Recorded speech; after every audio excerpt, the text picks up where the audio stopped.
morning. On this fine, lovely Monday morning. Sun's out, truck's clean. Yeah. Just on my way to my first job, going to pick up in Sittingbourne, a little 7.5 tonner. Don't understand why people that don't know what they're doing try and do stuff. So they've tried to jumpstart it and put the wires on the wrong terminals and then blown up the ECU. I mean, you know, if you don't know what you're doing, don't try and do it. It just ends up costing money. Obviously they've got the cost for the tow, they've got the cost for the new ECU. Just why?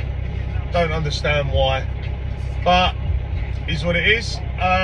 So yeah, first thing on a Monday, nice little cheeky 7.5 tonner. Hopefully I can just re-lift it, so taking the prop or the shaft out and take that to Strood.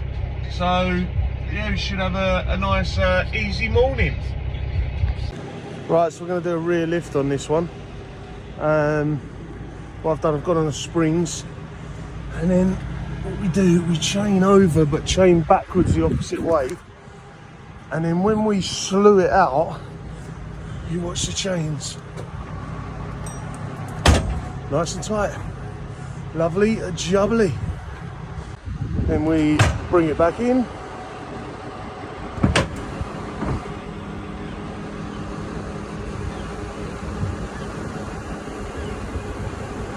Push it out a little bit so it doesn't catch, and then when we lift,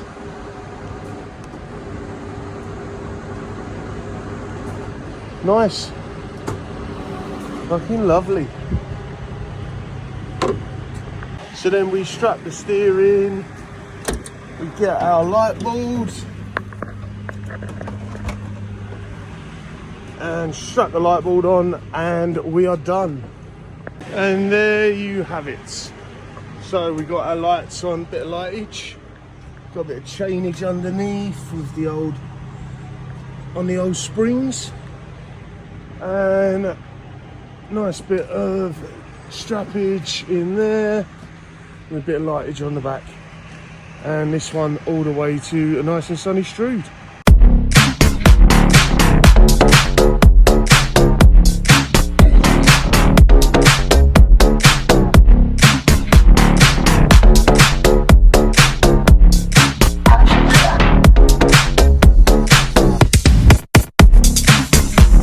One's all dropped off. All we had to do was just do it in the reverse way to get that off, and I'm back in the yard, and look, it's the Bear.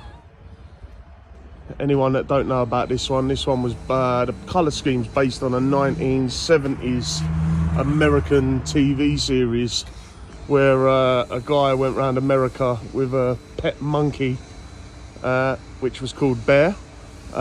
So yeah, all of you loving the American stuff, here's our 2 American ones. Lovely. Right, so on to the next job. Just got in the truck, got a phone call. There's a Arctic lorry stuck down a country lane. He's gone to give way to another lorry coming past on the country lane, and he's sunk. So apparently, we don't know how bad it is. Haven't got no pictures or anything, but we got told that it's kind of come off the road, and the wheels are sunk and he can't get it out. Depending on how sunk he is and how far down the track he is, we'll see and determine what goes on with it. Hopefully just back up to it, put a couple of winch lines down to it and tug him out. But who knows? Until I get there, we'll have to wait and see.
looking at this one, first off, I'm going to get another lorry to come out and assist me on this. What's happened is the guy's trailer wheels have actually gone into the rut, which is like got a 6-foot drop down the edge of it. If I pull it out from the front, I'm going to pull the unit out, but the trailer is not going to, it's not going to come out of them things. So yeah, we're going to get a bit of assistance on this one. Right, so Johnny's turned up in the Bear. Guys, just go through them winches and stand by the front of the truck. Yeah, doesn't go through the ribs.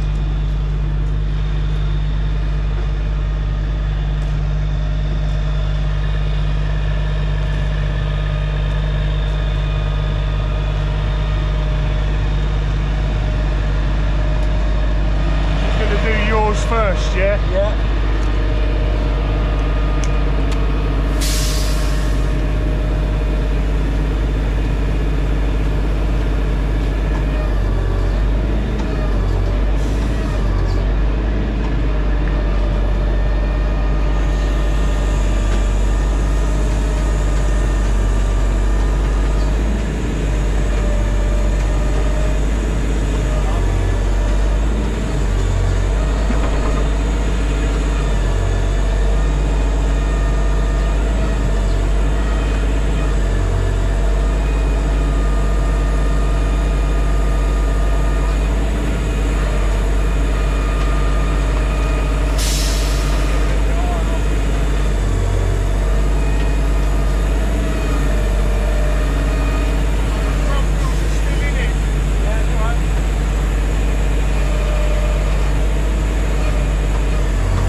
that one's all out, safe and sound. Had to be a bit careful with that one because the brake chambers were actually on the floor where it had sunk off of the road. The wheels were dipped, so the brake chambers were on the floor. If we'd have just pulled it out straight, we'd have probably ended up ripping the brake chambers off, which is a pain in the arse. It's also damage to the customer's lorry, which we don't do. That's that one all done. There'll be some videos coming up after this that will show you it in full. Sometimes it's not the driver's fault. You know, the guy was loaded, the road give way. You know, he's pulled onto the road, but the road actually give way on it, which ain't fair on the driver, really. So, top notch for the driver on that one. It weren't his fault, so it's you know, it's a big learning curve for him. So obviously, when you're on country roads, just be careful that you know that road bit can give way. It was also at about a 6 to 8 foot drop down the side of that as well. So obviously, would have been apple sauce everywhere, wouldn't it? I just called all clear and haven't got nothing for me at the moment, so might get a cheeky kebab. Ooh. Also, just got to give a massive shout to John Darvell and Gavin Shelton for helping me on that one. Top notch, boys. Lovely jubbly. They say teamwork makes the dream work.